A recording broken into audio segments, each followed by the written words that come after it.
español porque llevo muchos años viviendo en Estados Unidos y ya no sé qué lengua hablo. A veces utilizaré palabras, pero bueno, que son más inglesas que españolas, ¿no? Pero bueno, es un privilegio para mí el poder hablar con vosotros y explicaros. Me preguntó Efraín de hablar sobre la planificación en el nadador olímpico. Entonces, una de las cosas que voy a hablar es que he tenido el privilegio de, en los últimos 3 Juegos Olímpicos, ciclos olímpicos, de tener 14 nadadores que o he entrenado directamente o he desarrollado, que han ganado, no, 14, nadadores que han ganado 14 medallas en la Olimpiada. Y he tenido 18 nadadores en la Olimpiada. Entonces la verdad es que me considero un entrenador privilegiado. También sé que me lo he currado, o sea, lo tengo que currar, si no, no salen las cosas, ¿no? Entonces yo lo que os voy a explicar es un poco, os voy a dar 3 ejemplos de nadadores que he entrenado y lo que he intentado hacer para planificar su desarrollo o su competición. Aquí en la foto, veis el pechista este que está aquí arriba, en la parte izquierda, es Kevin Cordes. El que está abajo en la parte derecha es Kevin Cordes, que fue medallista olímpico en el 2016 y es récord americano en el 50, en el 100 pecho, en el 100 braza. Arriba en la parte derecha está Charlie Hauchin, que lo veis en la foto en el Mundial de Barcelona, cuando ganó la medalla de oro, pero también fue medallista olímpico en Barcelona, no en Barcelona, en Londres, en el 2012 con el 4x200. Y aquí a la parte de abajo está Ariana Kukoc, que quedó quinta en la Olimpiada, pero que había tenido el récord del mundo en el 200 combinado.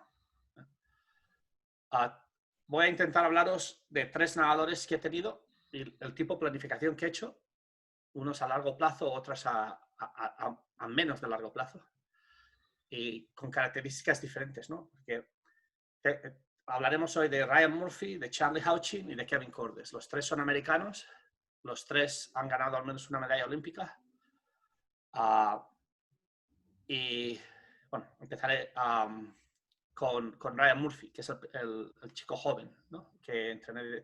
Ryan yo estuve entrenador en un equipo en Estados Unidos que se llama Bolts, The Bolt School, Bolt Sharks, que está en Jacksonville, en Florida.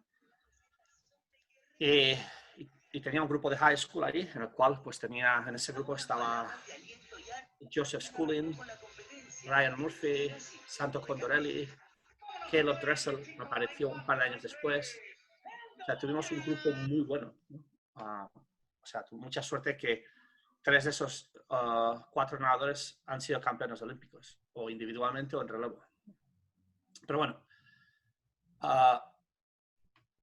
lo que es importante, como todos sabéis, es planificar a largo plazo si puedes, ¿no? Que eso es lo que te da el éxito. Yo lo llamo sustainable success, ¿no? En inglés, que sería el éxito sostenible, ¿no? Porque es muy fácil el poder tener éxito rápidamente, ¿no? Pues achuchar a un nadador y apretarlo mucho y hacer que nade muy rápido. Pero como entrenador lo que tienes que pensar es a largo plazo. Por ejemplo, en hombres, si quieres ver que hoy en día los nadadores están más desarrollados fisiológicamente y psicológicamente y preparados entre los 19 años y 21 años. Y a partir de allí pueden llegar a lo más alto. Las chicas, las mujeres, a lo mejor un poco antes, pero igualmente, como veis, hoy en día hay muchas mujeres de edades mayores que están nadando a alto nivel y son campeonas olímpicas. Por ejemplo, con Ryan Murphy hicimos una planificación a largo plazo porque lo tuve durante 5 años en mi grupo.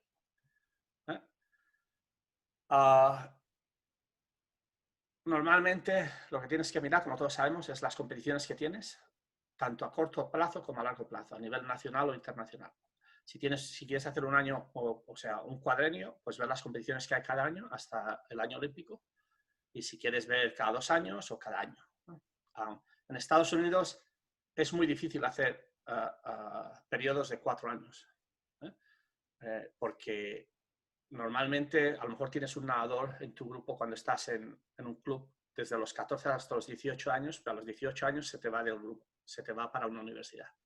Y eso como entrenador lo tienes que saber. Entonces, una de las cosas que ha sido muy importante para mí, con por ejemplo Ryan Murphy, era saber que yo tenía que planificar los 5 años que iba a estar en mi grupo o con mi club también, que no iban a dar a lo más alto, sino que lo tenía que preparar lo mejor posible para que otro entrenador, a partir de los 18 o 19 años, lo lleve a lo más alto, ¿no? Eso es muy difícil el mantener porque nosotros, todos los entrenadores, tenemos un ego y muchas veces ese ego nos lleva por el mal camino, ¿no? Y ese ego pues quiere que tengamos el éxito y que nos reconozcan a nosotros por los éxitos de estos chicos, ¿no? Que muchas veces nuestra equivocación es vivir a través de nuestros deportistas el éxito que ellos pueden tener. Entonces yo cuando Ryan Murphy ya podía estar en mi grupo, decidí que no iba a estar en mi grupo, ¿no? Porque él tenía 13 años y con 13 años, aunque podía competir con los chicos de 18 y ganarlos, era un niño de 13 años. Entonces lo mantuve ese año con otro entrenador que se llama Christian Barr. El año 2008-2009 lo mantuve con otro entrenador que no tenía mucha experiencia como entrenador, pero que habíamos hablado y que él iba a seguir las instrucciones que yo le iba dando para que yo pudiera aprender lo que podía hacer en los próximos 4 años. Si me explico. A él, yo le vi que él tenía un talento como entrenador y que si yo le ayudaba, pues él podía llegar a ser un buen entrenador. Y hoy en día está entrenador jefe en un colegio en Estados Unidos que lo está haciendo muy bien, ¿no? Entonces, para mí, yo entre el 2008 y el 2009 programé los 4 años entre el 2009 y el 2013. Ahora, ¿por qué Ryan Murphy? ¿Por qué no Joseph Schooling? ¿O por qué no Santo Condorelli? Pues mira, porque Ryan Murphy es una persona que con 13 o 14 años necesitaba tener un plan y tenía que saber lo que iba a hacer todos los días. Él quería ser campeón olímpico desde que era pequeño y es muy OCD, no sé cómo se dice en español, pero tiene que tener las cosas muy hechas, ¿no? Entonces yo le tuve que escribir un plan que sabía que, porque yo no solo entrenaba a Ryan Murphy o eso, ¿no? En mi grupo yo llegué a tener algunos años más de 100 nadadores que entrenaba a la vez. O sea, te imaginas de tener más de 100 nadadores. Entonces tenía 5 entrenadores que me ayudaban y los entrenamos todos juntos. Pues decidí que si planificaba para el mejor nadador que tenía a nivel mental, que podía y que venía todos los días en entrenamiento a hacer las cosas bien, pues los demás seguirían, ¿no? Y que les ayudaría. Joseph Schooling lo único que quería era entrenar bien, que le cuidara, pero no le importaba tanto el plan porque él sabía o confiaba instintivamente de que yo le iba a ayudar o que los entrenadores le íbamos a ayudar. Entonces, una de las cosas importantes con eso es que tienes que saber cuando planeas una planificación para unos nadadores es que ellos quieren hacer las cosas y que ellos sepan cómo tener responsabilidad para cada día hacer esas cosas. Si veis que tendremos tiempo para preguntas y tal, pero si veis que me extiendo demasiado y tenéis alguna pregunta, decírmelo. Oye, yo no estoy mirando el chat, pero decírmelo. Lo más importante cuando creas una planificación no es el hacer mesociclos, macrociclos. Lo más importante es crear un ecosistema en el cual hay otras partes muy importantes que tienen que funcionar, ¿no? Entonces, para mí, lo que tenía que funcionar antes de todo es que teníamos que tener una buena sinergia y asociación entre el nadador y el entrenador, entre el nadador y los padres, entre los padres y el entrenador, y entre yo como jefe del cuerpo técnico y los demás técnicos, ¿no? Y eso es muy importante, porque si no creas esa sinergia y una de esas piezas no te funciona, pues no te va a ir bien, ¿eh? Entonces, y luego hablar un poco de la relación que tuve que tener con los padres de Ryan Murphy. El primer año lo que hice es observar, ¿no? Porque yo no sé si vosotros creéis en esto, pero yo soy un 100% creo en que yo voy a ser buen entrenador si aprendo de mis nadadores, ¿no? Y eso es Lo que no quiere decir es que me tengo que sentar con ellos a escucharles todos los días cómo me dicen lo que tenemos que hacer. ¿No? Yo, una de las cosas que siempre intento hacer es explicarles que si esto es el entrenamiento que traigo hoy, ¿eh? Ese es mi pensamiento. Y la única manera que yo voy a aprender de ti es si tú haces un challenge de ese pensamiento todos los días. Entonces, para mí, el crear una confianza con mis nadadores, que ellos entiendan que yo voy a aprender de ellos, es muy importante. Y ellos cada día tienen que venir al entrenamiento a hacer un challenge, ¿no? Entonces, yo sé si ese día les puedo apretar o tengo que cambiar el entrenamiento al momento, o si lo tengo que hacer mejor, o, ¿sabes? O que tengo que cambiar la planificación. Eso es muy importante. El primer año lo que hice es observar, cuando Christian estaba entrenando a Ryan Murphy, observarlo, ver los entrenamientos, hablar con él, pero no estar al 100% como entrenador principal de Ryan. ¿Eh? Me interesaba mucho el lenguaje corporal, cómo se enfada. Por ejemplo, Ryan se ponía muy enfermo. Él tenía un cubo, que hasta las chicas del equipo le habían puesto su nombre, que ese cubo se lo llevaba a todos los entrenamientos y las competiciones y lo ponía al lado del pollete de salida, porque en mitad del entrenamiento, cuando las series eran muy fuertes, se ponía a vomitar, o antes de las competiciones tenía que vomitar. Entonces se llevaba siempre el cubo.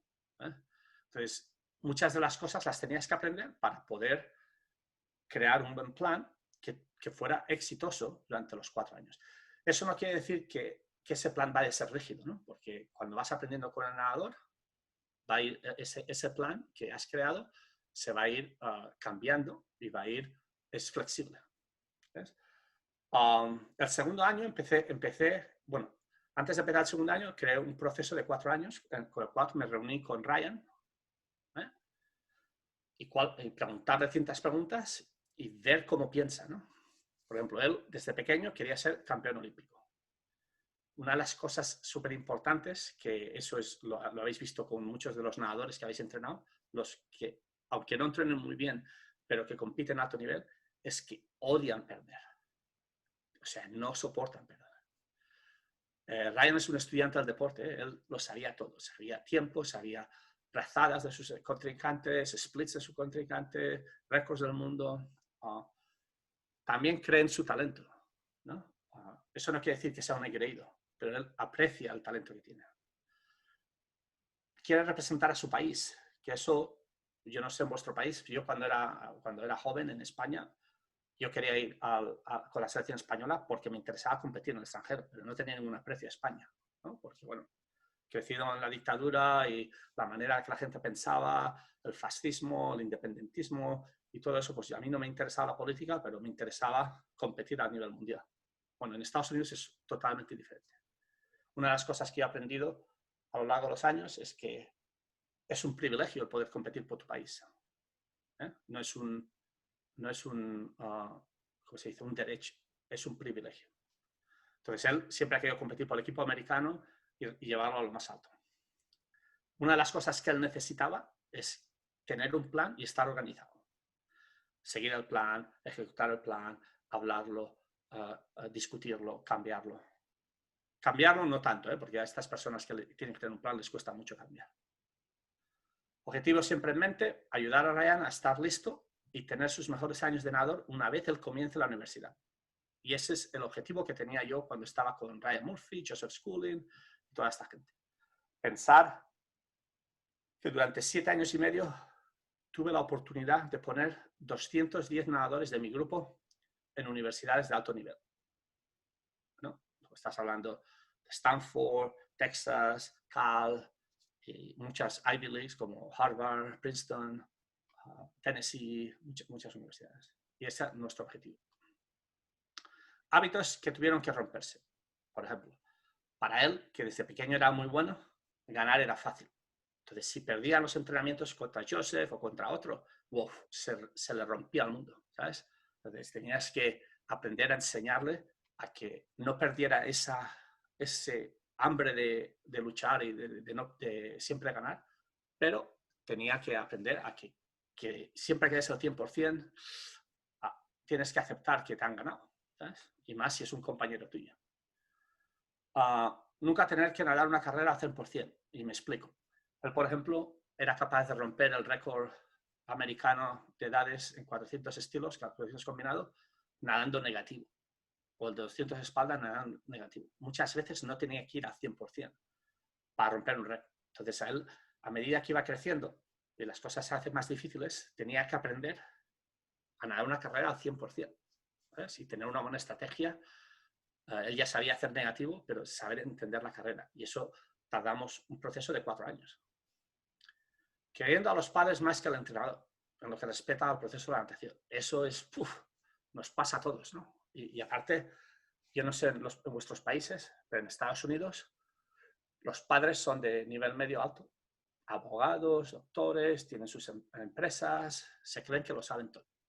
En Estados Unidos, un entrenador de fútbol americano está muy bien considerado, pero muchos entrenadores, como de natación o de otros deportes, les cuesta estar bien considerados porque muchos padres en Estados Unidos son entrenadores voluntarios de básquet, de béisbol, de esto, y se cree que lo saben todo porque cuando eran jóvenes habían sido nadadores, habían competido en high school y ellos ya saben lo que tienen que hacer. Y eso es complicado. Entonces tienes que hablar mucho.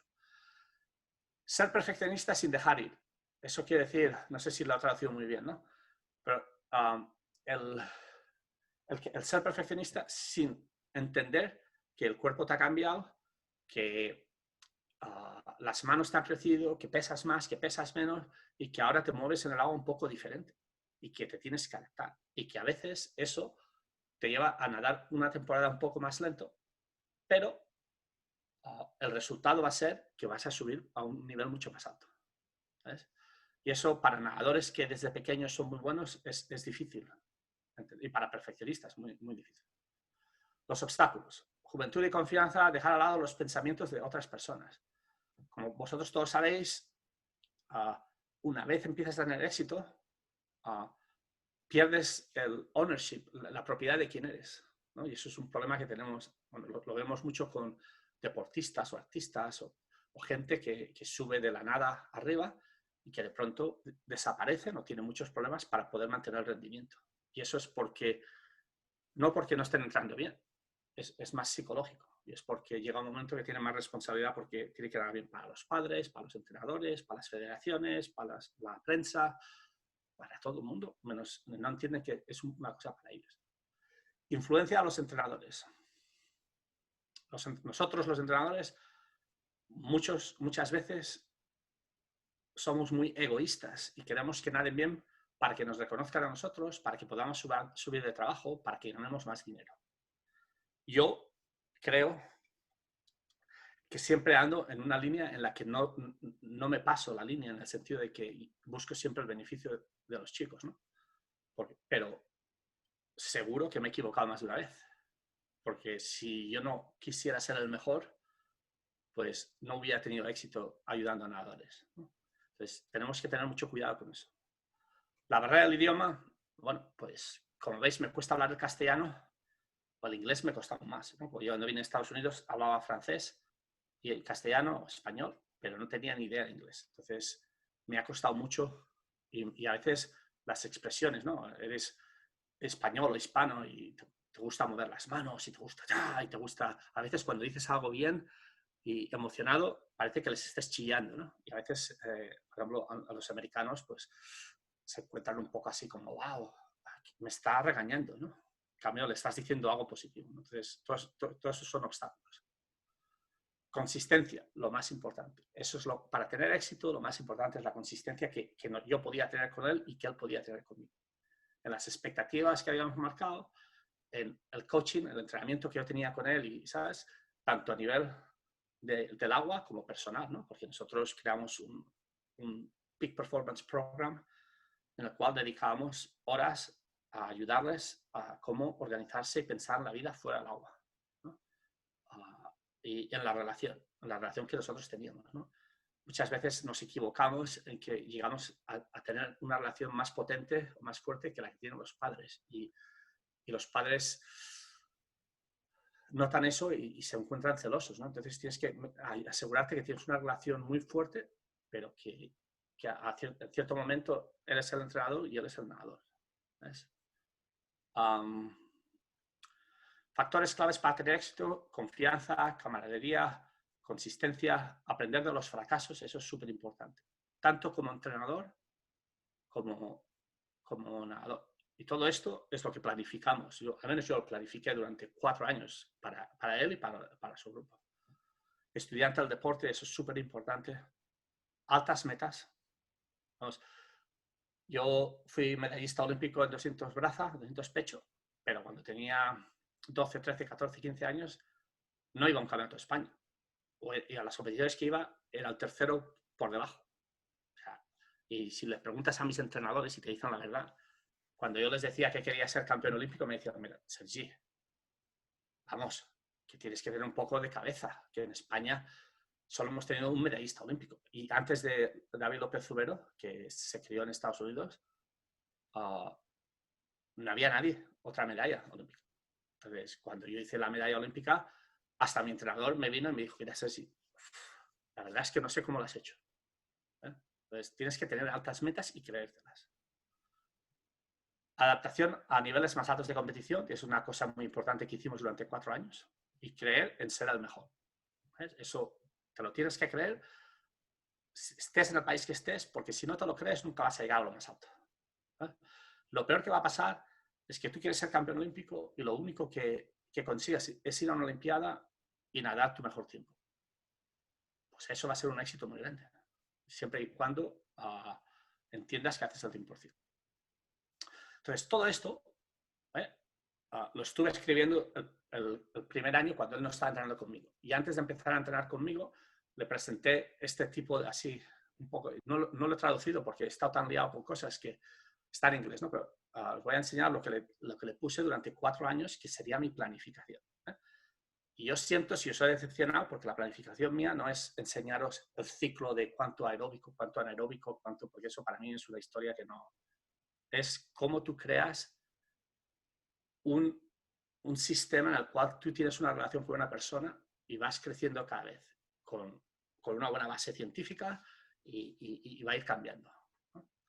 Entonces, cuando nos sentamos, lo que escribimos es el objetivo más importante, desarrollar y preparar a Ryan fisiológicamente y psicológicamente a competir a nivel mundial cuando llegue a su senior year, que sería cuando tenga 18 años, ¿eh? Antes de ir a la universidad. Ser capaz de crear una partnership, una relación con Ryan en la cual sea confianza y creencia de uno a otro. Y eso nos va a llevar tiempo. Gracias al trabajo que hicimos con todo eso, Ryan Murphy, todos estos nadadores que entrenaron juntos se fueron con entrenadores diferentes, ¿no? Ryan se fue con Dave Durden, Ryan Murphy, Joseph Schooling con Eddie Reese, Santo Condorelli with Dave Salo, Caleb Dressel se fue con Craig Troy. Todos ellos con entrenadores totalmente diferentes han tenido éxito. Y una de las razones es porque nosotros, todos los entrenadores del equipo, les inculcamos a los nadadores que ellos son los que tienen el talento y una vez eligen al entrenador, tienen que crear una relación con ese entrenador. Y ese entrenador también la tiene que crear con ellos. Ser capaces de cambiar pensamientos sin tener agobios o sin sentirse mal, ¿sabes? Self-conscious, no sé cómo se lo traduciría, ¿no? Siempre mirar al largo plazo, ¿eh? Y os explicaré el porqué.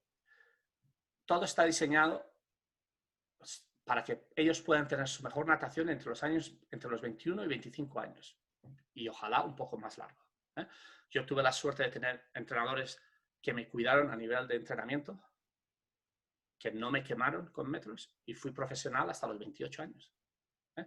Y me dieron una buena base, no de metros, sino de entendimiento del estilo y todo esto. Y aunque la gente me conozca como medallista en 200 braza, pues tuve récords de España en el 100, 200 braza, 200, 400 estilos, 200 libres. Y estuve en el ranking del mundo en todas esas pruebas, más el 200 mariposa y el 400 libres. Entonces, eso es muy importante, que puedan tener una larga vida. El sistema académico y la natación van juntos. Y eso es algo, en Estados Unidos es imperativo y yo en cualquier país lo haría imperativo, al nivel que se pueda, ¿sabes? ¿Por qué? Porque cuando tienes un chico que es muy bueno, con 15 años, 16 años, está andando muy bien y los estudios no le van bien y los deja, cuando tiene 17, 18 años y algo le sale mal, lo vas a perder. Porque a medida que sea ya más mayor, se va a dar cuenta que no tiene nada después de la natación. Y es muy importante que las dos vayan parejas, ¿no? Y aunque si estudia una carrera que son 5 años de carrera, aunque le lleve 10 años, no pasa nada. Pero que él sepa o ella sepa que las dos van parejas. Eso es muy importante. Es ser un estudiante del deporte, el ver vídeos de carreras, de los mejores nadadores, las estrategias, que eso es muy importante, aprender las estrategias y llegar a ser un entrenador, un nadador inteligente. El primer año en mi grupo, adaptación al grupo, estos son puntos generales. Clasificarse para el equipo nacional, hacer el mejor tiempo 2:15 y 56:4. Esos son los tiempos que marcamos al principio de la temporada. Trabajar en la técnica, aprender estrategias de entrenamiento y de competición, muy importante. Para él, entender cómo salir a tope sin ningún miedo. Porque como he dicho antes, él desde pequeño siempre salía así sin esforzarse, volvía muy fuerte y hacía récord de Estados Unidos, ¿no? De edades. Entonces, enseñarle que no que tenga que salir así siempre, ¿no? Pero tiene que aprender a no tener miedo a salir fuerte. Perfeccionar las vueltas, las transiciones, tanto de la espalda como del combinado.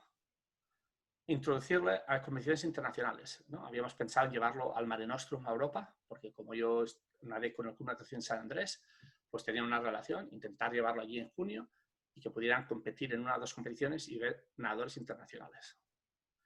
Lactato, yo me compré 2 máquinas de lactato y yo no utilizo lactato, solo lo utilicé durante un año para aprender varias cosas y crear un sistema, pero no lo utilizo más, ¿no? Y hice el lactato porque para él también, psicológicamente, cuando le expliqué lo que podíamos hacer, bueno, le cambiaste la visión, ¿no? La mayoría de los chicos del equipo les importaba un pito, ¿no? El lactato. Videoanálisis de las brazadas y de las carreras, introducción a las pesas. Bueno, yo os voy a explicar que ya veréis que en las próximas 3 fotos o slides vais a ver que pone pesas, pero no hicimos nada de pesas. Nada. Ryan Murphy salió con 18 años, sexto del mundo, sin hacer nada de pesas. Yo no sé si alguien está haciendo algo en la pantalla. Pero bueno, segundo año. Meterse en el equipo nacional americano y hacerlo bien. El tiempo, habíamos pensado hacer entre 1:59 y 1:58 en 200 de espalda, en piscina 50 y 55:3 en 100 espalda. Trabajar la técnica, practicar race strategy para el año olímpico, al año siguiente, ser consistente, trabajar con even split, negative split races. Él sabía hacerlo muy bien, negative split, pero ahora introducir, ya que había hecho un año de hacer carreras a tope desde el principio, pues intentar introducir diferentes estrategias. El énfasis en los entrenamientos, porque tal como yo diseño los entrenamientos, es en practicar, en entrenar, diseñar las series para el último 25% de la serie, o sea, de la prueba. En un 200 espalda, que habíamos pensado para él, era el último 50. En un 100 libres sería el último 25. En un 400 sería el último 100. Perfeccionar las vueltas, las transiciones, que eso es muy importante, tanto en piscina corta como en piscina larga. Competir más en competiciones internacionales. ¿Alguien ha levantado la mano? No sé si... video análisis de las brazadas y de las carreras. Pesas, un poco de hipertrofia. Nunca hicimos pesas, las dejamos. Nutrición y suplementos es una de las cosas muy delicadas en Estados Unidos. Entonces, yo lo puse porque a lo mejor con USA Swimming o con un nutricionista, pero nunca hicimos nada de nutrición o suplementos. Hablamos de comer bien y tener un balance en la comida, pero nunca tomamos ningún suplemento. Porque, más que nada, a mí por el miedo de la responsabilidad en Estados Unidos de que si algo pasaba, yo perdería mi trabajo y no podría ser entrenador, aunque por una equivocación, aunque sea honesta, ¿sabes? En el 2011-2012, estar en los Olympic Trials, clasificarse para la semifinal y luego estar entre los 8 mejores y entrar en la final entre los 5 mejores, ¿no? O sea, en la semifinal está clasificarse entre los 8 mejores y en la final está entre los 5 mejores.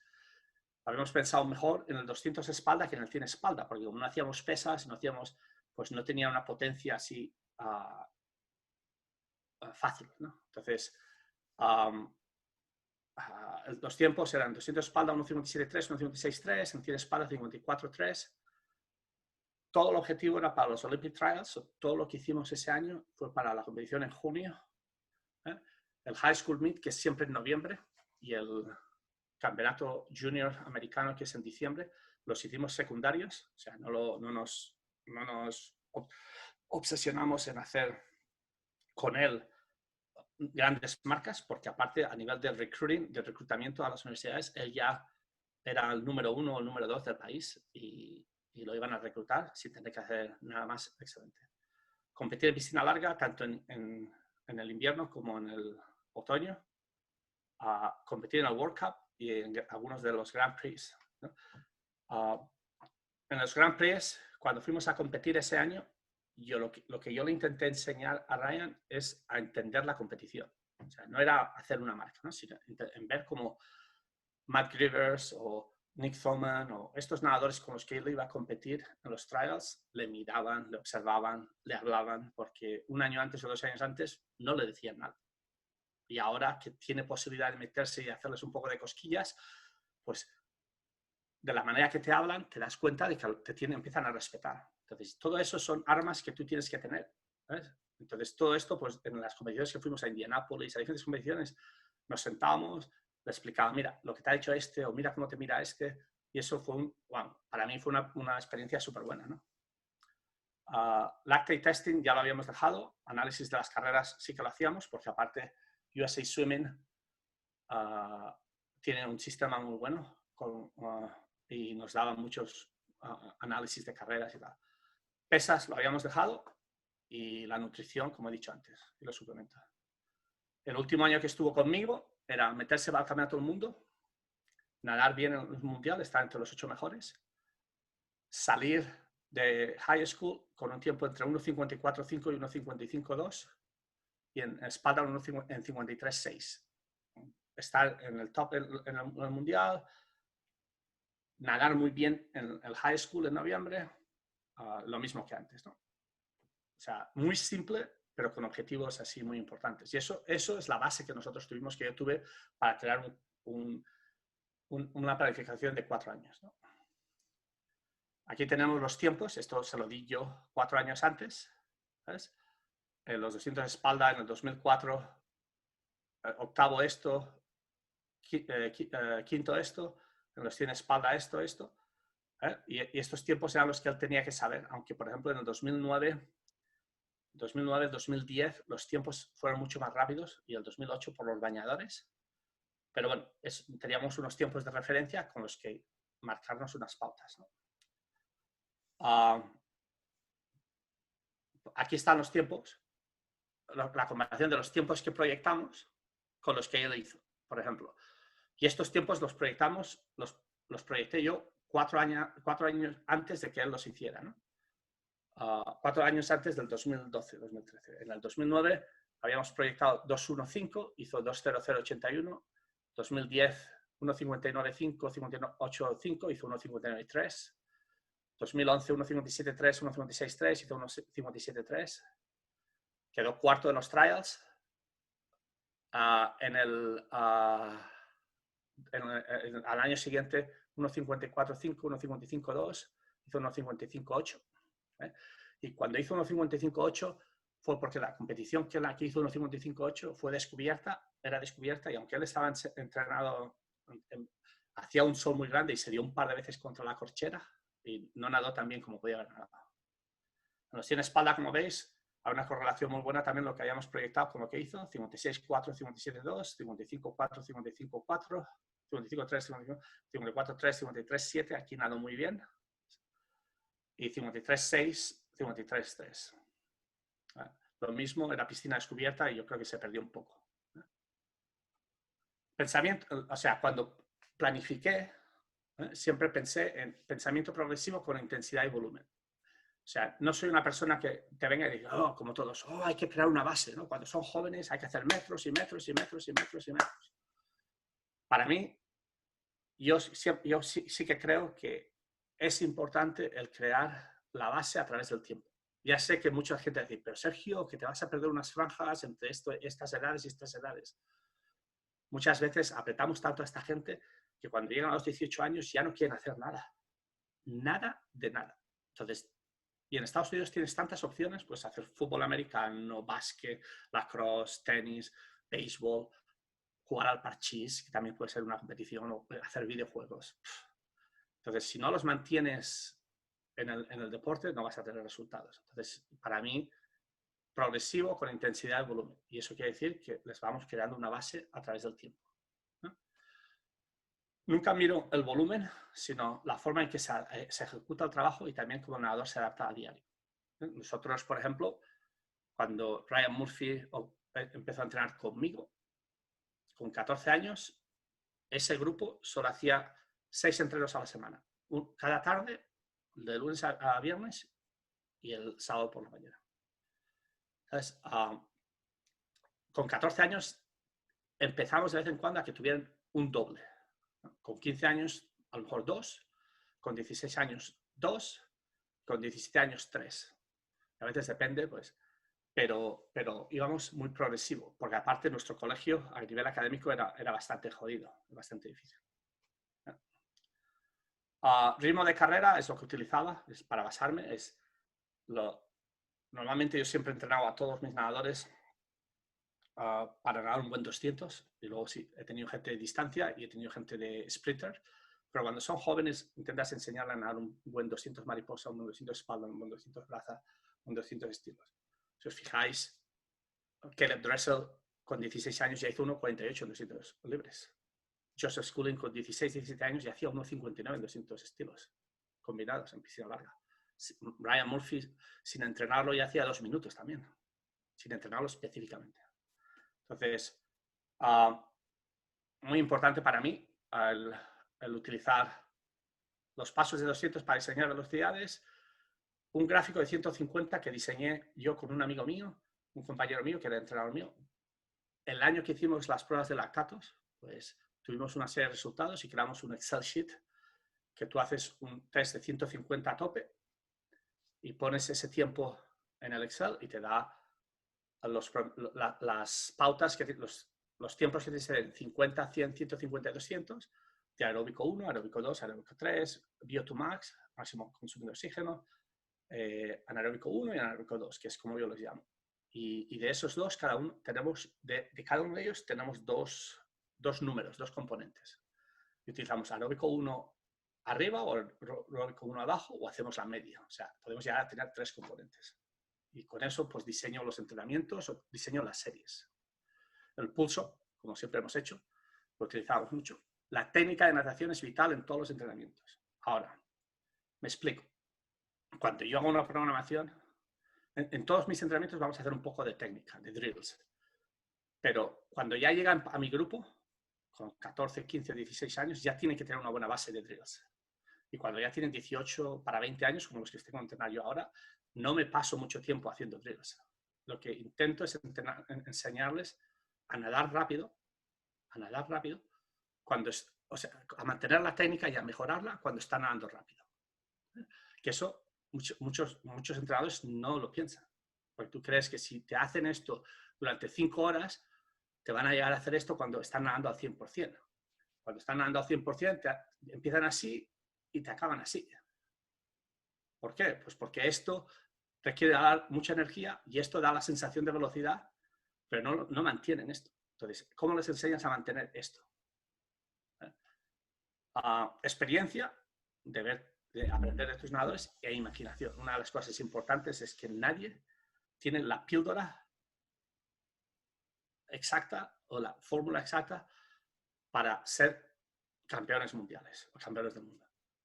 Si tú no eres capaz de creer en lo que haces y pensar fuera de la caja, como se dice en Estados Unidos, outside the box, utilizar tu imaginación, pues no vas a llegar a muchos sitios. Si haces lo que Bob Bowman te dice, o lo que este entrenador te dice, pues puedes tener un poco de éxito, pero va a llegar un momento que no te va a servir. Yo, por ejemplo, he tenido, el año antes de irme a Singapur, el año y medio antes, tuve 24 entrenadores que vinieron a visitar nuestro entrenamiento, ¿no? Y se pasaron algunos 3 días, uno se pasó hasta 3 o 4 meses. Y muchos me decían, pero Sergio, ¿por qué me das tanta información? ¿Por qué me das los entrenamientos? ¿Por qué me dejas esto? Yo, pues, ¿por qué no? Porque lo que yo hago no te tiene por qué servir a ti. Porque una de las cosas importantes es cómo yo me expreso a mis nadadores. Yo puedo hacer 8.50 así, pero de la manera que yo se lo digo, de la manera que les hago hacer las cosas, ellos obtienen un resultado. Tú les puedes decir, vamos a hacer 8.50, pero ellos no sienten lo que tienen que hacer. No vas a tener ningún resultado. Espero que me explique. Diseño de sets y series primordiales. Un ejemplo. Por ejemplo, durante el año que yo estuve viendo a Ryan Murphy con el otro entrenador, estuve pensando, a ver, si en 4 años quiero que haga un 55 en 200 de espalda, ¿qué tipo de series puedo desarrollar en las cuales él pueda hacerlas y evolucionar? O sea, yo desarrollo la serie más alta que yo pueda pensar y luego regreso y empiezo al primer año y empiezo a evolucionar y a progresar. ¿Qué series puedo hacer? Pues aquí tienes una de las series que yo pensé que eran importantes. Por ejemplo, 30 de 50. Yo pensé, mira, si puedo hacer 30 de 50 espalda en piscina de 50 metros, cuando él tenga 17 años, me hace cada minuto, las primeras 10, me hace 30 segundos por cada una, manteniendo el número de brazadas. Las segundas 10 me hace 29 y las terceras 10 me hace 28. Vamos, me juego mi salario de que va a hacer 1,55. Ahora, tú me vas a decir, pero sí, pero ¿qué ciencia está detrás? Bueno, ¿qué ciencia no? Que es que lo he visto tantas veces que yo tengo esa confianza de que esta serie, si podemos evolucionar en 4 años y llegar a hacer eso, que es difícil, con 17 años el hacer esa, pues yo creo que pueden hacer. Pues bueno, cuando tenían 16 años ya eran capaces él y Joseph Schooling de hacer 30 de 50 o espalda o mariposa cada minuto. En piscina de 50 me hacían 30 las primeras 10, 29, 28 y la última me acaban en 26, 25. Y vamos, eso era increíble, ¿verdad? ¿Ves? Entonces, ¿veis las 30-50 aquí arriba? Yo no sé si veis, porque no sé quién es el que me está escribiendo en la pantalla, pero aquí arriba, por ejemplo, veis el 30-50, S1A. Pues eso lo ponía en mi planificación y las primeras 10 en aeróbico 1, average. Pues era el aeróbico 1, los tiempos de 50 que me daba el aeróbico 1, que eran 2, pues los sumaba y los dividía y eso era el average. Las segundas 10, aeróbico 2, average, un poco más fuerte. Las terceras 10, aeróbico 3, average. Luego lo hacíamos 1 o 2 veces, dependiendo las semanas, y luego el próximo paso, cuando veía que ya lo habían conseguido, hacíamos 10 aeróbico 1 de abajo, que es un poco más rápido que el average, 10 aeróbico 2, bajo y 10 aeróbico 3. Y luego íbamos evolucionando, como veis, ¿no? Las últimas 10, las últimas series, el S1D, eran 10 aeróbico 3 average, 10 VO2 max average y 10 aeróbico 1 average, que si miras el chart que hacíamos de 150, pues te daba esos tiempos. Te daba 30, 29 y 28. Igualmente, 30 de 100. Pues las 5 de crawl, cada uno 30, a 120, 130 pulsaciones, con mucho 140, con poco descanso. Y luego una haciéndola utilizando el chart este, ¿no? Anaeróbico 1. Y luego hacíamos 5, 1, hacíamos 4, 2, 3, 3, 2, 4 y 1, 5. ¿No? Y cambiamos de... Las primeras eran de crawl y las segundas eran del primer estilo. Y así. Y como veis, siempre creamos una progresión porque lo que es importante es enseñarles en tu programación, lo que tú quieres hacer es enseñarles, aunque les vas a ayudar a que fracasen más de una vez, porque les tienes que ayudar a que fracasen, pero les tienes que enseñar a tener éxito, ¿no? a poder acabar las tareas que les pides. ¿Sabes? Por ejemplo, estas 6 de 100, que mucha gente las hace desde arriba, que son a tope, con 8 minutos, pues nosotros empezamos 3 a un nivel, 3 a otro nivel, y las otras a otro nivel y las otras a otro nivel. ¿Para qué? Pues porque era gente joven que lo último que quería es que empezamos con 6 de 100 cada 8 minutos a tope y a la tercera ya estaban muertos y ya no me querían hacer esa serie nunca más. Entonces, progresar, que es muy importante. Estas 16 de 200 que veis aquí al final, que también utilizamos el chart, que eran 3 cada 3 minutos o 3:15 a 140 pulsaciones, 1 minuto de descanso y una del primer estilo. Y aquí tenéis los diferentes sistemas energéticos que quería que utilizaran. El aeróbico 3, el VO2 Max, el anaeróbico 1 y una a tope. Pues por ejemplo, Ryan Murphy con 16, 17 años y hacía, a lo mejor la primera me hacía 2:15, la segunda 2:11, la tercera 2:7 y la última me hacía 2:1 en espalda. ¿Ves? En 16 de 200. Y eso fue una de las bases que yo tuve, que escribí, y esas series las hicimos muchas veces durante 4 años. ¿Ves? Ahora mismo, hoy en día, no las utilizo todas porque tengo otro sistema, tengo otras que me gustan también, pero aún las sigo utilizando, algunas de ellas. Enseñarles a hacer series de patada. La patada es muy importante, ¿no? Entonces, sobre todo la patada submarina, ¿sabes? Era súper importante. Entonces, una de las cosas que en la planificación durante 4 años fue importante es enseñarles a estar por debajo del agua sin perder el control de quién son, ¿no? Porque muchas veces cuando no pueden respirar, pierden el control y salen del agua, ¿no? Cuando si aprenden a controlarse, son capaces de mantener esa velocidad, ¿sabes? Entonces, yo cuando empecé con ellos, empecé a hacer cosas por debajo del agua sin forzarles a ir rápido, pero que entendieran cómo podían estar por debajo del agua el mayor tiempo naturalmente que podían hacer. Entonces, el objetivo era hacer 8:25. El objetivo era hacer al cabo de 4 años 8:50 por debajo del agua con fins, con aletas, cada 1:30 a tope por debajo de 25 segundos. Entonces, cuando eran pequeños con 14 años, pues empezamos que si tenían que respirar 2 veces, pues respiraban, que si solo hacían... depende de la persona. Pero bueno, al cabo de 4 años, por ejemplo, haciendo una buena progresión, Ryan y Joseph hacían 8:50 en piscina 50 con aletas, cada 1:30 a un promedio de 19 segundos, 20 segundos.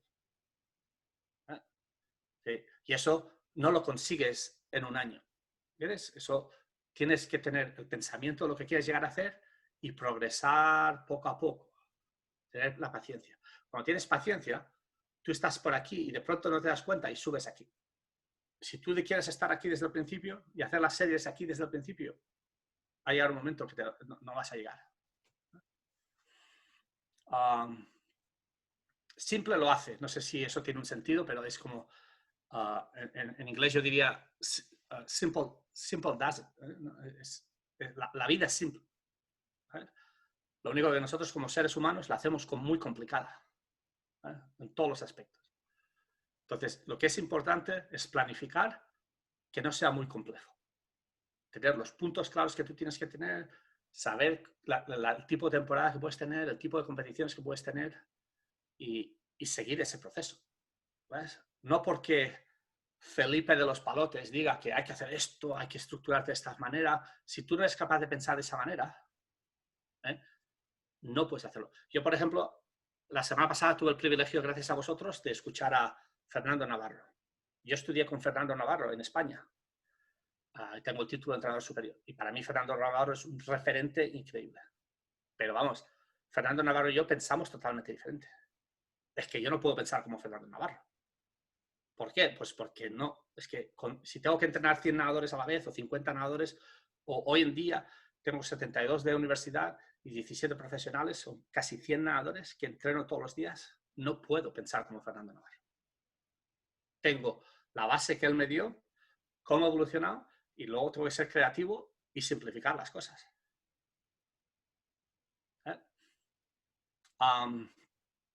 Importante no ser demasiado complejo, yo diseñé entrenamientos para que pueda usar diferentes combinaciones de sistemas energéticos cada día, que eso también es una contradicción, ¿no? Que luego explicaré el por qué, cómo hago yo mis ciclos, ¿no? Para mí, yo creo que el mezclar sistemas energéticos, como hemos visto antes en las series, me ha producido muy buenos resultados, ¿no? Y me ha ayudado a mis nadadores a entender su cuerpo y lo que pueden hacer ¿sabes? Y no sé cómo explicarlo, pero bueno, para mí es muy importante. Piensa en construir una base aeróbica con el tiempo, ¿eh? Y una de las cosas, yo os lo diré, yo no quiero hablar de mí como nadador, ¿no? Pero, por ejemplo, yo nunca entrené, hice muchos metros, ¿no? Yo tuve entrenadores en España muy buenos. En Estados Unidos tuve Doug Councilman, uno de los mejores entrenadores, pero tampoco hice muchos metros. Y con Joseph Nagy, un entrenador húngaro, pues hice un poco más de metros, pero tampoco muchos. Pero la primera vez que nadé los 1500, sin depilarme y sin hacer nada, hice 15:26. Entonces, una de las cosas que yo me di cuenta cuando tenía un miedo horroroso de nadar esa prueba, y cuando la acabé me di cuenta de que yo estaba físicamente preparado. Lo único que tuve que hacer es psicológicamente estar preparado, ¿sabes? Entonces, y eso lo nadé yo con 23 años. Entonces, eso, si yo pienso en las experiencias que yo he tenido como nadador y cómo he ido evolucionando a través del tiempo, estoy seguro que puedes crear una base aeróbica a través del tiempo. Confía en tu lado creativo, cree en lo que escribes y en lo que cuentas a tus nadadores, que ese es tu pensamiento. Tu pensamiento es lo más importante. La planificación que tú hagas, sea de 12 semanas, cada 12 semanas, un año, 2 años, 3 años, ese es tu pensamiento y eso lo tienes que apreciar. Y cuando las cosas van mal, la solución está delante tuyo con tus nadadores. La solución no está llamar a Sergi o llamar a Pepito o llamar a Bob Bowman y decir, oye, ¿tú cómo haces esto? Porque te vas a confundir más. ¿Eh? Muchas veces a mis entrenadores, o bueno, los entrenadores que trabajan conmigo, yo les pregunto esto. A ver, ¿cuántos años has sido tu nadador? Muchos, 15. ¿Cuántos años llevas de entrenador? 3. Pues llevas 18 años de experiencia, que tienes muchos pensamientos y mucha información en la cabeza, que si te paras a pensar, un día te compras una buena botella de whisky y te coges un fojo de papeles y empiezas a escribir tus pensamientos de la natación, te vas a dar cuenta que sabes más de lo que crees. Lo que pasa es que eso nos da miedo. Puedes aprender mucho de ti. Mantener el rumbo. No le des la espalda a tu pensamiento. Yo, por ejemplo, escribí un programa para 4 años con ellos y, en mi opinión, no cambié. Pero como os habéis dado cuenta, pues no utilizo las pesas, no utilizo otras cosas, porque de manera natural me di cuenta que no las tenía que utilizar. Que si no las utilizaba ahora y las utilizaban luego cuando iban a la universidad, pues podían mejorar mucho más. ¿Sabes? Y pensar de esa manera también te mantendrá a ti más simple y mantendrá todo mucho más simple. Okay. Ciclo de 3 días. Yo diseño, o sea, yo ya no diseño macrociclos y mesociclos, yo me baso todo en un ciclo de 3 días, 2 veces a la semana. Entonces, si hago un entreno al día, pues ya veis que pongo aeróbico, power speed, race pace, aeróbico, power speed y race pace. Ya os explicaré un poco lo que hago con el aeróbico, ¿no? Si practico 9 veces a la semana y hago mañanas, por las mañanas hago mucha gimnasia, balón medicinal, y hago una progresión también. Con ellos hice una progresión desde pequeños hasta mayores, pero normalmente a veces hacíamos 1 hora de balón medicinal y pliometría y gomas, y hacíamos luego media hora de transferencia, lo que son submarinas, vueltas, trabajo aláctico, ¿sabes? Y por las tardes, o bueno, en el segundo entrenamiento, hacíamos un día aeróbico en el que nos concentramos en aeróbico 1, aeróbico 3, trabajo que podía ser de libres, de primer estilo, muchas veces es trabajo de combinado. El segundo día es power speed. Yo no sé en vuestros países, pero aquí en Estados Unidos pues tengo bastante facilidad en tener power towers, parachutes, gomas. Pues hacías un entrenamiento de 2 horas o 2 horas y media de power speed, ¿ves? Y el tercer día, race pace. que sería un entrenamiento más de VO2max o máxima tolerancia al lactato, máxima producción de lactato, de diferentes, depende de la parte de la temporada en la que estés. Pero siempre, desde el principio, intentar poner race pace 2 veces por semana. Haciendo estos 3 días, llevo muchos años haciéndolo, me he dado cuenta de que ¿sabes? Antes, cuando planificabas una planificación y hacías 4 semanas de aeróbico, bueno, muchos de los chicos los perdías a la 3ª semana. De esta manera, porque, no sé cómo explicarlo, cada día que te vienen frescos para nadar mejor, porque es algo diferente. ¿Ves? Y por ejemplo, déjame ver, a ver aquí.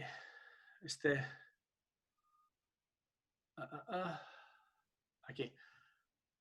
Con el equipo universitario es muy parecido, ¿no? Porque lo básico sería por las tardes o cuando hacemos el entrenamiento principal, es el mismo aeróbico, power speed, race pace, aeróbico. Hoy en día, por ejemplo, es un poco diferente porque esto lo he cogido de algo que yo escribí antes, ¿no? Donde estoy yo en la universidad ahora mismo, hago el lunes power speed, porque el lunes hago pesas, ¿sabes? El martes hago aeróbico, el miércoles hago race pace. Ahora empiezo el segundo ciclo jueves, que hago aeróbico, para recuperar un poco del power, del race pace. El viernes, como tenemos pesas otra vez, hago power speed y el sábado hago race pace. ¿Ves? Y así planifico la temporada, ¿no? Equipo postgrad. Énfasis de los sistemas energéticos. Aquí, por ejemplo, en Estados Unidos, pues, tanto en high school como en college, pues no tengo ciclos pequeños, no tengo ciclos muy largos, ¿no? Por ejemplo, si empiezo en high school con Ryan y con todo eso, se empezaba en agosto, pues tenía a lo mejor 16 semanas antes del campeonato americano, que era una competición, 16 semanas antes del campeonato universitario, que era no universitario, de high school, que era muy importante para ellos, ¿no? Y un mes después teníamos el campeonato americano. Entonces, pues yo diseñaba de esta manera, en el cual, por ejemplo, si tenía 12 semanas, de la semana de la 1 a la 3, me concentraba más en los 2 días aeróbicos, luego el segundo era el power speed y el tercero era el race pace. Las semanas 4 a la 6 me concentraba el primer énfasis en el power speed, el segundo en el race pace y el tercero aeróbico. Y la semana 7 a la 9, race pace, power speed, aeróbico, una semana de transición a taper y luego semanas de taper. ¿Ves? A veces esto ha cambiado porque a mí me gusta hacer un taper de 4 semanas, ¿no? Entonces, dependiendo de cómo los veía, pues empezábamos antes o hacer el taper o no.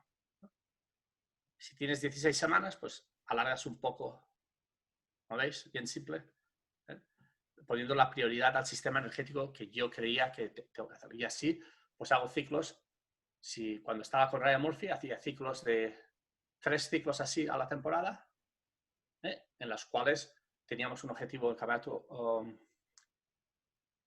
el campeonato de high school, luego un mes después, como si fuéramos los Olympic Trials y la Olimpiada, el campeonato nacional, luego en marzo teníamos otra competición importante en piscina de yardas, y luego en julio teníamos el campeonato americano, los trials, ¿sabes?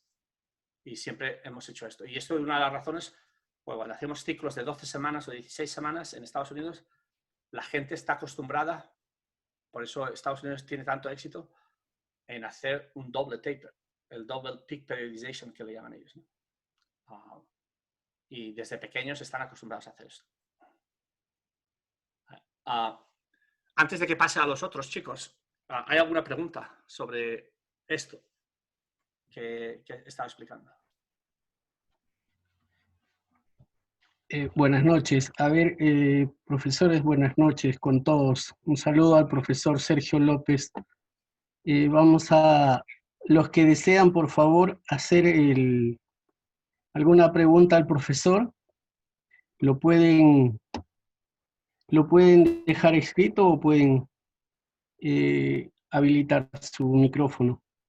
Profesor Sergio, le hace una pregunta el profesor José González Hostos. Ah. Profesor, ¿a qué le da prioridad en la preparación física? ¿A la fuerza, potencia o resistencia a la fuerza?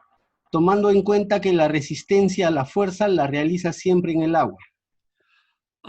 Yo creo que le doy más prioridad a lo que sería una mezcla entre la potencia y la resistencia. ¿Por qué? Pues porque, por ejemplo, nosotros hacemos mucho balón medicinal, ¿no? Y a mí lo que me gusta del balón medicinal es no utilizar balones muy grandes, pesados, pero pequeños, pero que los puedas mover, ¿no? Entonces, cuando tú tienes un compañero, si tú veías a Ryan Murphy y a Joseph Schooling hacer el balón medicinal juntos, lo importante no es la fuerza con la que lanzan el balón.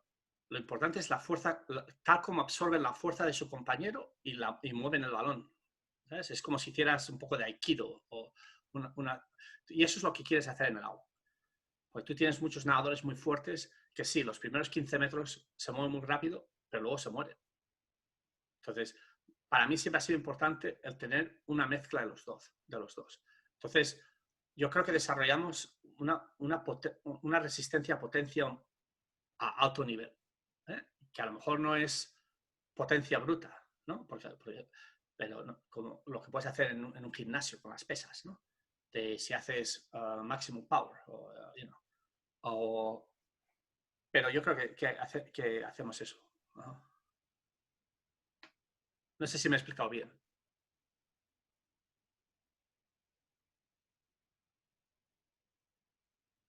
¿Sí, no? Hay otra pregunta que me pregunta el profesor Guillermo Soto, me dice, profesor López, buenas noches.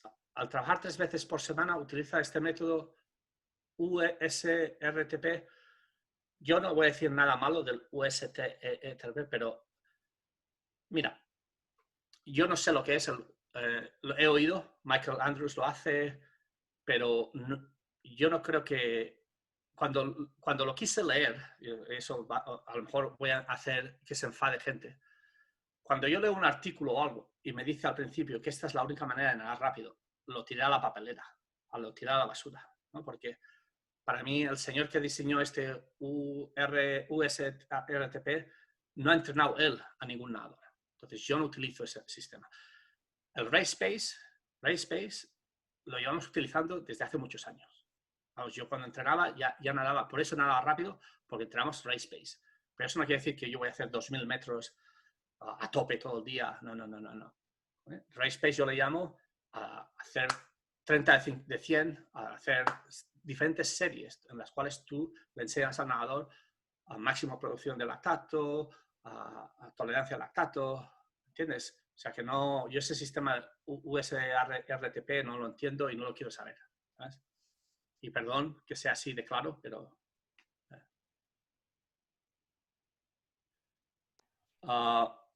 buenas noches. En un trabajo de alta intensidad con las 6 de 100 dentro de 8 minutos, hasta que se cumplen esos 8 minutos, ¿qué trabajos recomiendas dentro de la pausa? ¿O son pausas pasivas? Normalmente, yo les dejo que naden durante 8 minutos. Normalmente tenemos 1 o 2 calles para que naden. A veces, cuando eran jóvenes, les doy una referencia a lo que tienen que hacer para que entiendan de que cuando hacen algo fuerte, no pueden nadar suave o sentarse, ¿no? Si se quieren recuperar, a lo mejor hacen 8 de 50 o 6 de 50, las 2 primeras mantener a 160, 170, las 2 segundas a 140, las 2 últimas a 120, ¿no? Y enseñarles a, cuando hacen un cool down, de ir de arriba, de fuerte, a fácil, ¿sabes? Y eso, y eso sí que se lo enseñamos, ¿no? Pero luego, cuando son más mayores, ya les doy la opción de que si se quieren sentar y no quieren hacer nada, o si quieren a la ducha, que hagan lo que quieran, mientras me hagan el trabajo bien. A ver, ¿quién más me pregunta? ¿Puede dar un ejemplo de distribución semanal de cada etapa de la programación? La verdad es que no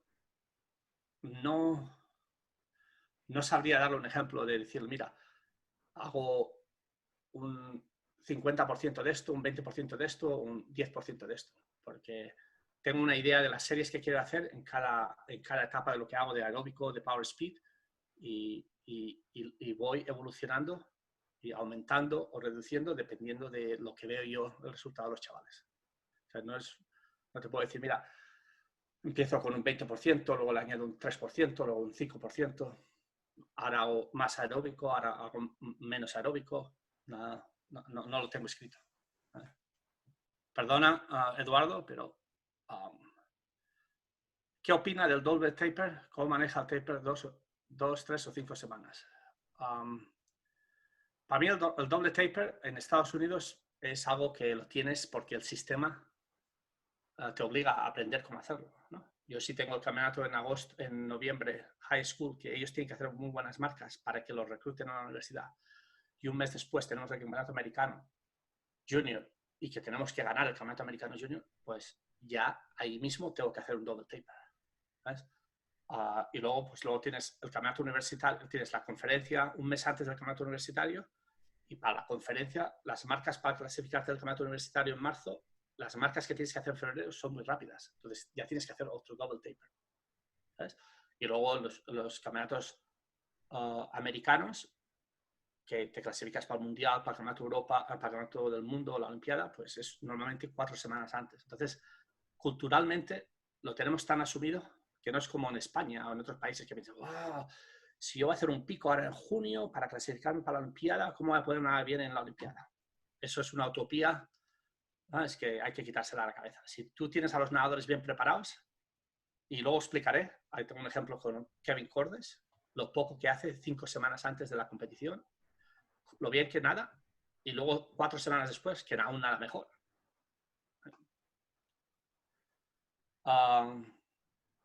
José González, espero que te haya contestado la pregunta un poco. Y luego ahora seguiré con lo que quería explicar y os voy a dar 2 casos de nadadores profesionales que es totalmente diferente. A ver, déjame ver. ¿Qué tal importante es validar el entrenamiento para verificar? Primero, podría explicar a detalle la etapa de la transición del taper. Luego lo explicaré cuando hable sobre los otros nadadores. ¿Qué tan importante es validar el entrenamiento para verificar los objetivos y poder ajustar la preparación? Yo creo que es súper importante. El validar el entrenamiento es súper importante. Ahora, ¿cómo lo validas? Cada persona tiene maneras diferentes. Una persona lo va a tener que hacer con una serie de test, una serie de cosas, una serie de progresiones. A mí me gusta tener una serie de progresiones con las series que he desarrollado, pero también soy muy observador y me guío mucho por mi intuición, ¿no? En el sentido de que a lo mejor un chico hoy está nadando muy bien y ahora lleva un par de semanas súper agotado, está nadando mal en los entrenamientos, las series no me las hace bien, pero hablas con él y está con exámenes, no ha podido dormir, se le ha muerto alguien en la familia, la novia la ha dejado, o sea, tiene una serie de problemas que genera una serie de reacciones químicas en el cuerpo que no le ayuda a dormir, que todo eso le afecta. Entonces, si yo soy capaz de recuperarle de todo eso, a nivel deportivo me va a subir en un momento. ¿Por qué? Pues porque está haciendo el trabajo. A mí lo que hay muchas veces que aunque no me consigan los objetivos, si están haciendo el trabajo como yo les pido, no me da miedo el tener que validar, porque ¿sabes? Porque me tienen que hacer una serie de tiempos, ¿no? Entonces es mucho a través de la intuición que puedes tener, ¿sabes? Que también estoy de acuerdo en que el tener una serie de test y ver cómo evolucionan, pues te da una validez a lo que estás haciendo, ¿sabes? Pero hay veces que también, ¿sabes? Es como cuando llegas a casa y tu mujer te dice, pero Sergio, te habla de una manera que dices, vamos, ya he hecho algo malo, porque de esta manera, de la manera que me está hablando mi mujer, pues es lo mismo que tus nadadores. Hay veces que tus nadadores, de la manera que te hablan, de la manera que se mueven, hay algo malo, ¿sabes? Y no tiene nada que ver con el entrenamiento. Entonces hay que manejar eso, muy importante.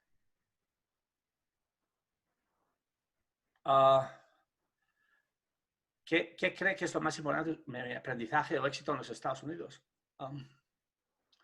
Yo creo que he tenido mucha suerte de tener una preparación como entrenador en España y a nivel científico también, que en Estados Unidos no la dan. Y eso es algo, aparte de mi entrenador Jordi Murillo, que entrenó en Colombia o lo que fuera, pero que es una gran mente a nivel de natación, pues ya cuando yo nadaba con él, en los años, a principios de los 80, ya me hacían pruebas de lactato una vez al mes, pruebas de esfuerzo. O sea, yo crecí a un nivel científico que me ayudó a entender la natación, que en Estados Unidos no te enseñan, ¿ves? Pero una de las cosas que te das cuenta en Estados Unidos es que ellos se creen lo que hacen, ¿ves? Y tienen una manera de pensar que les da tanta fuerza que eso no lo tenemos en muchos países, ¿ves? Y a mí lo que yo creo que me ha dado es confianza en creer y en entender mi intuición también. O sea, puedo tener una parte de la ciencia, pero la natación es un arte. No es una profesión. Yo siempre he dicho que es una vocación. Entonces yo creo que me ha abierto esa puerta a sentirme a gusto en que puedo tomar una decisión que te dice, o sea, yo me acuerdo que tuve que enseñar el ASCAT el level 3, el nivel 3 de fisiología, y cuando vi el libro, que yo no tengo la certificación, porque nunca he hecho las certificaciones, pero cuando me pidieron que la enseñara, me quedé acojonado, porque digo, vamos, si la mitad de las cosas que yo hago están en contra de ese libro. Entonces, y eso lo aprendió los americanos. ¿Qué opinas de tus trabajos de transferencia, trabajar afuera y transferir al agua? Vamos, yo estoy súper de acuerdo que hay que hacer muchas de las cosas que haces, cuando las acabas de hacer, te tienes que meter al agua para transferirlas, porque si no, no vas a aprovecharlo. Nosotros, por ejemplo, hace muchos años hacemos boxeo, pero muchos.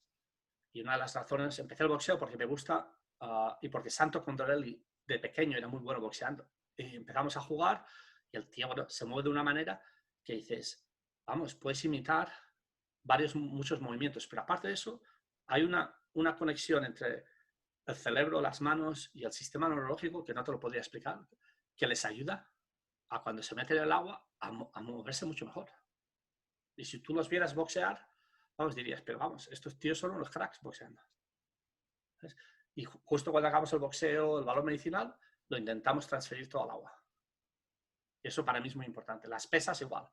El trabajo de pesas, de gimnasio, lo hacemos antes de la natación. Y lo hacemos antes y luego nos metemos al agua e intentamos transferirlo al agua. Mucha gente dice, no, pero Sergio, lo tienes que hacer después.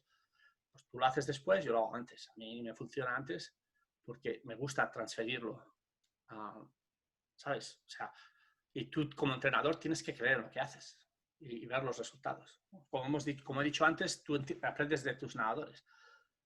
Y yo he tenido mucha suerte de que ¿cuántos entrenadores jóvenes tienen 4 nadadores que acaban estando entre los 4 mejores del mundo? En el mismo grupo. Y eso no es porque yo sea buen entrenador. Yo tuve la suerte de estar en el lugar adecuado y en el momento justo.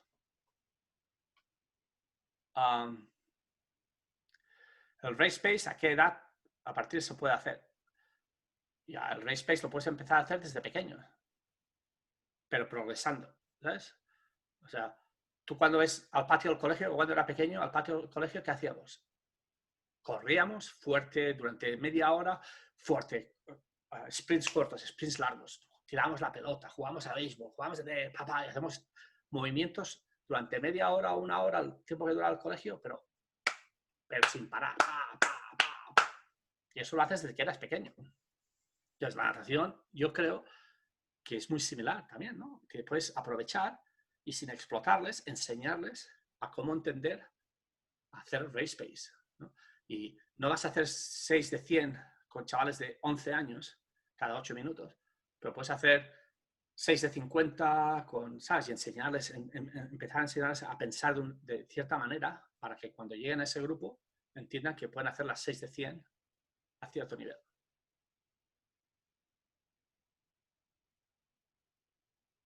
¿Nos podrías decir las acciones metodológicas de corrección del estilo de crawl que sean sucesivas?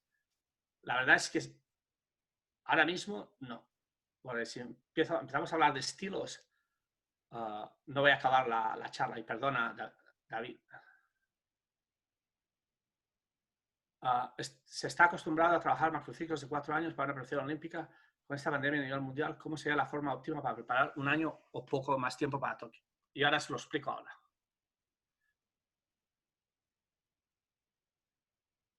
Tuve el agrado de estar con él en Santiago, el aula de sinergias. Vale. Aquí, Charlie Hauchi. Este chico, que probablemente no lo conocéis de nada, fue campeón olímpico con los 4x200 libres en Londres con el equipo americano. Este chico hacía un entreno al día. Un entreno al día. En el campeonato mundial, el año siguiente, que luego lo explicaré lo que hizo, también ganó medalla de oro en el 4x200 y ese año hizo 1.45 en piscina larga en 200 libres. La temporada 2011-2012, que era la temporada olímpica, él hacía un entreno al día de lunes a sábado, en un volumen de 5.000 a 9.000 yardas. Y le quitas un 10% de metros. De 5.000 a 9.000, porque él también nadaba en 400 libres. Él acabó con su mejor marca 3.47, me parece. Entonces, algunas veces venía por la tarde por su cuenta y él trabajaba, no sé cómo lo he traducido esto, él trabajaba con una cosa que se llama ICOS, que es, trabajaba el subconsciente a nivel técnico, entonces tenía unos vídeos que él miraba de cierta manera y luego trabajaba con unas gafas negras que no podías ver nada y nadaba con el estilo perfecto, ¿no? Y eso lo utilizaba luego cuando nadaba en la competición, ¿no? Y bueno, tiene un estilo increíble, ¿eh? Entonces, esos días que él venía por su cuenta y trabajábamos eso, pues hacía a lo mejor entre 600 y 1.200 yardas o metros. Eso fue la temporada de la Olimpiada. Entonces él fue al campeonato americano y luego os diré los tiempos que hizo a los transamericanos y se clasificó sexto. O sea, en Estados Unidos te metes entre los 6 mejores y tienes la posibilidad de ir a la Olimpiada. En la Olimpiada no nadó muy bien.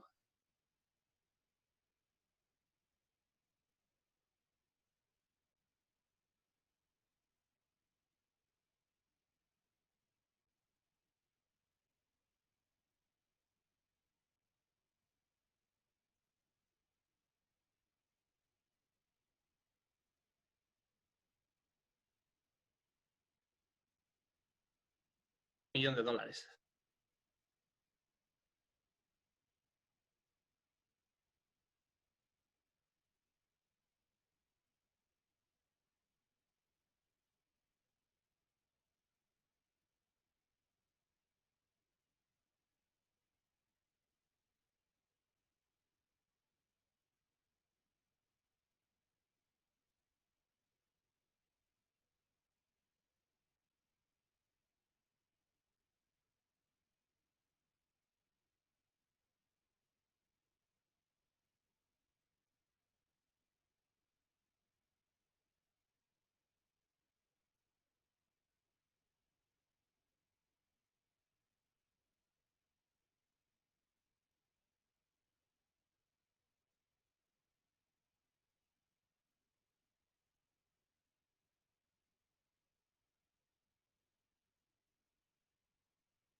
$7.500 yardas. Y de los trials al mundial, hacía una vez al día. O sea, como veis, estás hablando un chico que acabó su carrera con una medalla olímpica y una medalla al campeonato del mundo. Y no hay una programación que digas, vamos, macrociclos, mesociclos. No, no, no, no. Aquí lo que estamos intentando es que él esté feliz buscándose un inversor que sea capaz de... Ahora tiene una empresa con este app que está ganando mucho dinero y que cuando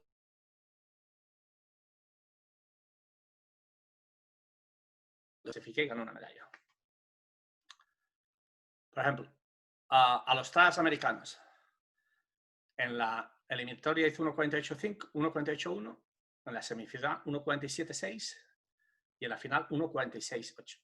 Fijaros que durante la temporada, Craig Troy, que es entrenador de la Universidad de Florida,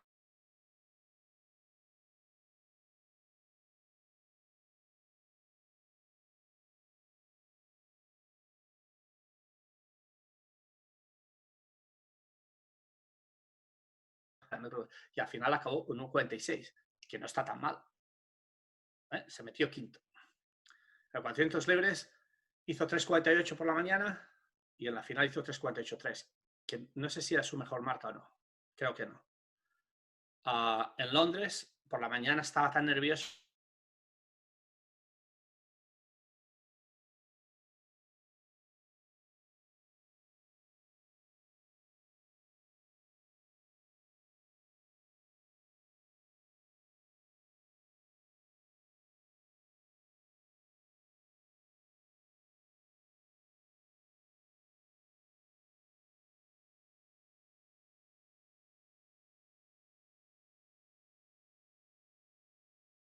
Una vez al día, sin tener planificación, de septiembre a diciembre, de diciembre a enero, 3 veces por semana, haciendo lo que podíamos, y de marzo a... perdón, de diciembre a marzo y de marzo a junio, una vez al día. Después de...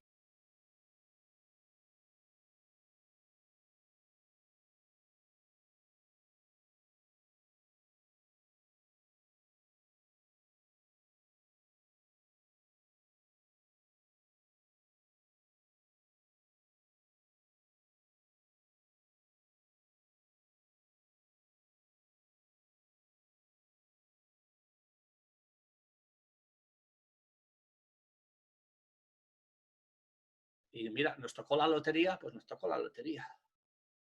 Y ahora él tiene una empresa muy buena, bueno, gana mucho dinero y está feliz. Kevin Cordes, este es otro caso totalmente muy parecido, pero súper diferente, que también explicaré un poco el taper que hacemos con Kevin Cordes. Kevin Cordes se movió de Estados Unidos a Singapur, cuando yo estaba entrenado en Singapur, a entrenar conmigo. Y Kevin nunca entrenaba, aunque él ya era uno de los mejores, era recordman americano en piscina de yardas y en piscina larga, no entrenaba casi nada. Si hacía un día 4.000 metros, vamos, eso era un... Y hacía 2.7 en 200 pecho en la piscina larga. Entonces, él llegó a Singapur que estaba fuera de forma. Entonces, tuve 2 meses para resolverlo y antes de conocernos, ¿no? Entrenó durante 2 semanas en Vancouver con Joseph Nagy, porque le dije que se fuera para allí para entender varias cosas. Pero bueno, Joseph no pudo hacer mucho con él porque no llevaba mucho tiempo sin hacer nada. Kevin no puede nadar mariposa o no puede nadar espalda, pero es que literalmente no puede nadar. Entonces tú no puedes entrenar estilos con él. El crawl lo nada súper mal. O sea, si tú le haces hacer series aeróbicas de crawl, tú le haces hacer 8 de 100 de crawl y mañana ya no te puede nadar. Entonces, empieza a pensar cómo yo puedo programar para que este chico haga 58 en 100 braza o 2,7 en 200 braza.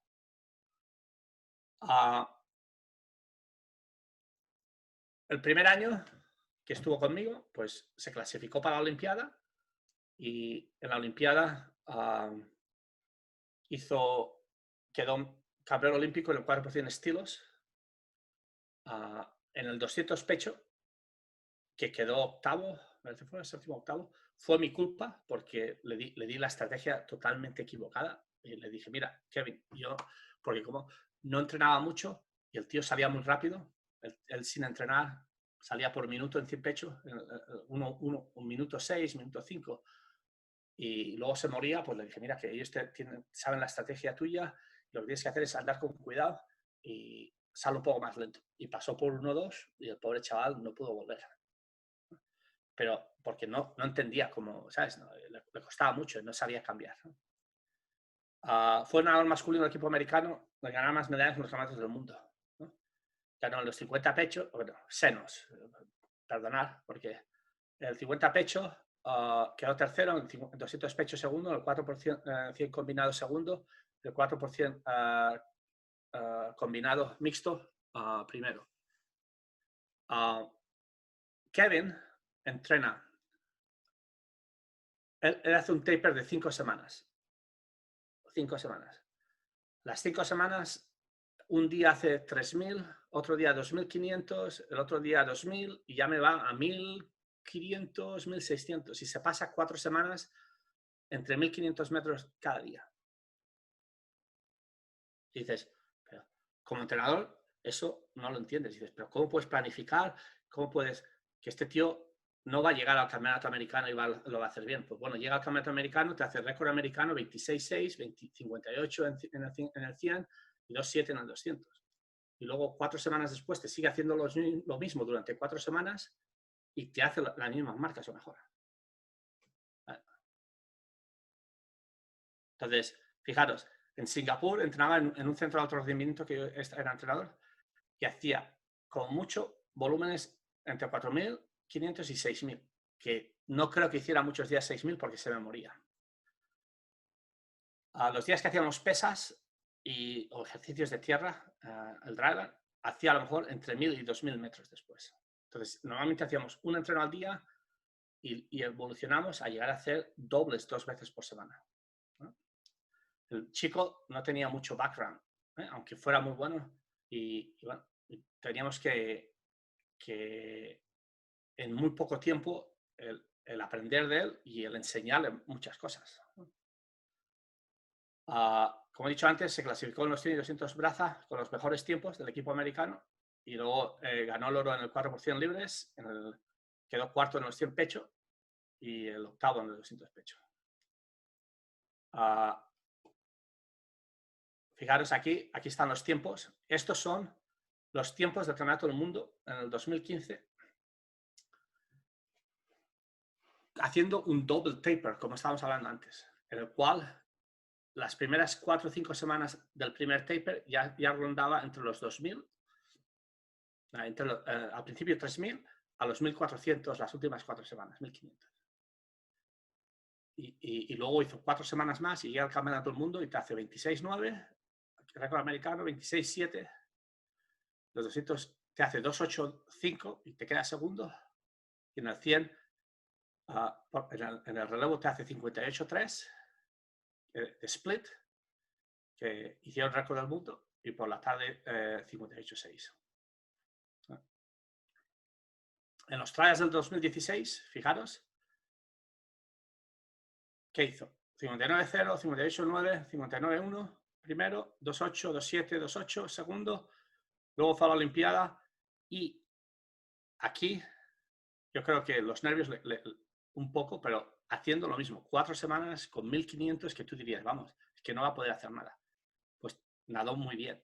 Fijaros, aquí hizo 2.7.9 por la mañana, cuando había hecho 2.7.8 ya llevaba 10 semanas de puesta a punto y aquí lo hizo mal por mi culpa, porque estas 2 carreras las hizo muy bien y aquí, pues bueno, porque yo le dije lo que tenía que hacer, pues... Luego en el campeonato del 2017, que aún nadó mucho mejor, porque se fue adaptando al entrenamiento, pero haciendo lo mismo, fijaros las marcas que hizo. Entonces,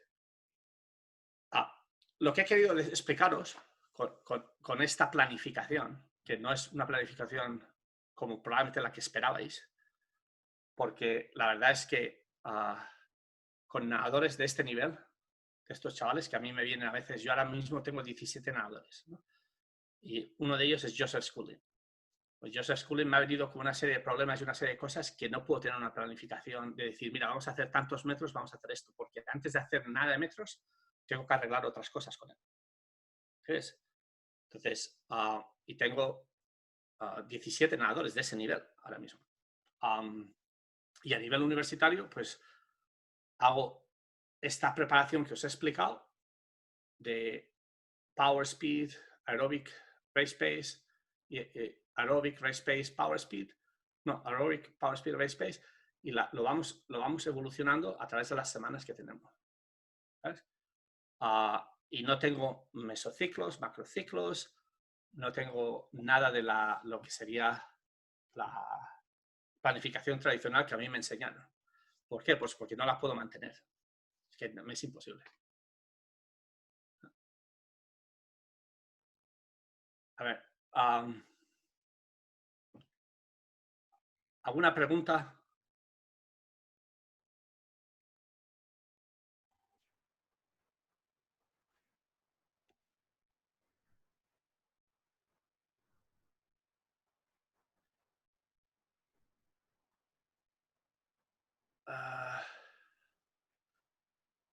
Sí, Ece Almada me pregunta, ¿era Kevin el que en la altura tenía un tipo de sangre que hacía que solo de estar en altitud?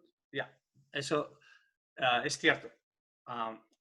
Kevin, los últimos 2 años que estuvo conmigo, fue a altura a entrenar, pero no fue a altura a entrenar, porque es muy curioso. A él le daba mucho miedo ir a entrenar a altura, porque como no entrena mucho, pues irse a entrenar a altura y con otros entrenadores como Bob Bowman, pues ir a hacer muchos metros, ¿no? Entonces, una de las veces que le convencimos para que fuera a altura, hacer unos test, le hicieron unos test de sangre y se dieron cuenta de que él, solo sentarse en altura, estar una semana en Colorado, 2 semanas en Colorado, le cambiaba la sangre, sin hacer nada. Si hacía un poco de ejercicio, aún le cambiaba mucho más. Y aprovechó la altura durante 2 años, 3 años. Iba 3 semanas, 2 veces al año y hacía un promedio de 1.500 a 3.000 metros al día. Y lo único que hacía era estar allí, hacer un poco de gimnasia, pocas cosas fuertes, estar en altura. Le grababan el estilo, intentábamos corregir varias cosas, pero no íbamos ahí a entrenar, a hacer una serie de entrenamientos específicos de altura. Eduardo me pregunta que con este tipo de planificación, ¿cuántas sesiones de trabajo en tierra realizaban? Pues depende del nadador, ¿no? Los nadadores jóvenes cuando no hacemos pesas, hacíamos entre 3 sesiones a 5 sesiones a la semana de trabajo en tierra, en el cual eso incluía balón medicinal, un TRX que es balístico, que le llamamos 4D Pro, gomas, boxeo. Y si hacíamos pesas con los más mayores, pues depende del deportista. Si es un sprinter, que a veces hace 3 veces por semana de pesas, hacemos 3 veces por semana de pesas y luego hacemos 2 veces a la semana de balón medicinal.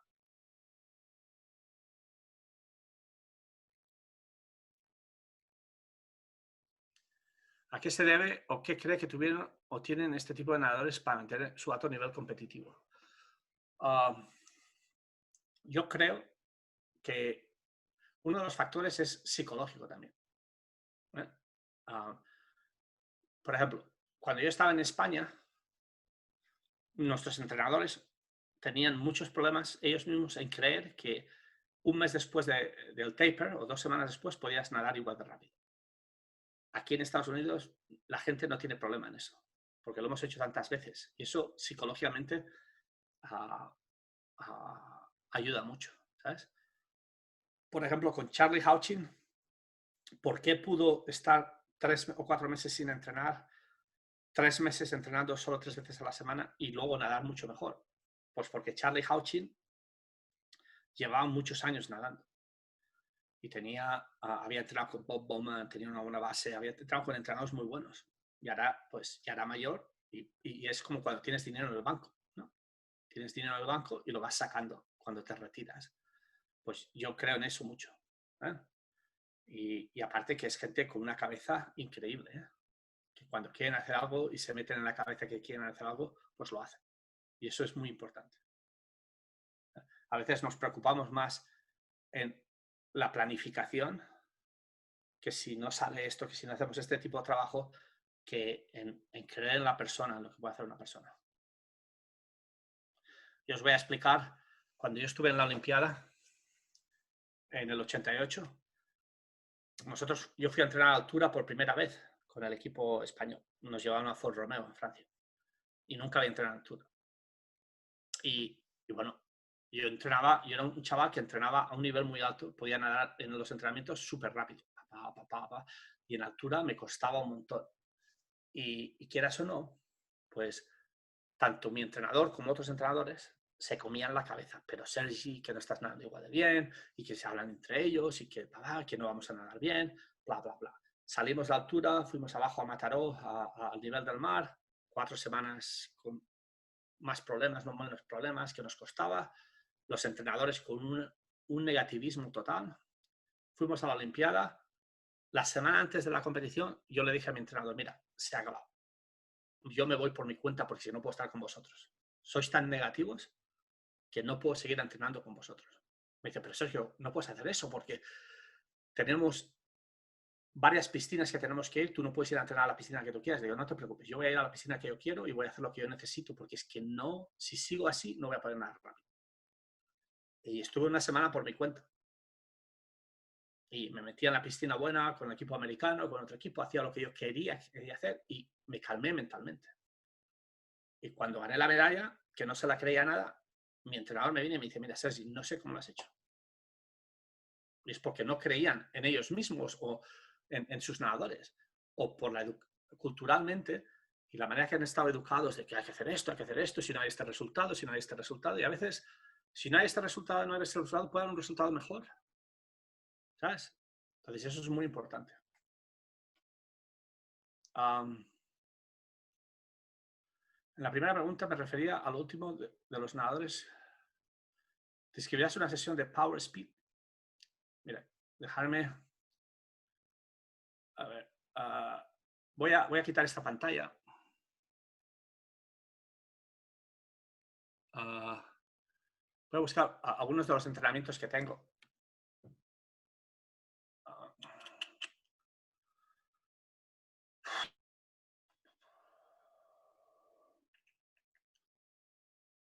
Espera un momento, dame un minuto.